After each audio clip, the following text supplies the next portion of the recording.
If you're like me and you have kids in middle school or even in high school, you're starting to see how your kids' personalities are developing and how responsible they might be in the future. Here are 3 estate planning things to consider at this life stage. First, create a revocable trust. You just about always need a revocable trust in California to avoid probate. But the trust also helps set up management of your children's inheritance properly. Now, what does that mean? Well, your kids probably still aren't mature enough to manage their own money. So in the revocable trust, you can spell out how you want your kids to receive their inheritance, and also who would manage their money until they hit that age. So you might say that you want your kids to receive their inheritance like 1/3 at age 25, 1/3 at age 30, or 1/3 at age 35.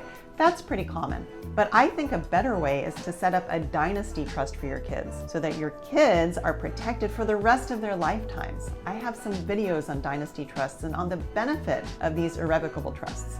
Now, your children can take over managing their own dynasty trust at a certain age if they're mature enough. But if they have challenges or may not be that responsible, then somebody else can manage the money for them for the rest of their lifetime. Now, if you have a child with special needs, you should definitely set up a special needs trust. Our firm specializes in this, and we have many YouTube videos on how to do this. Finally, if your children are still under age 18, you still need to nominate guardians for them.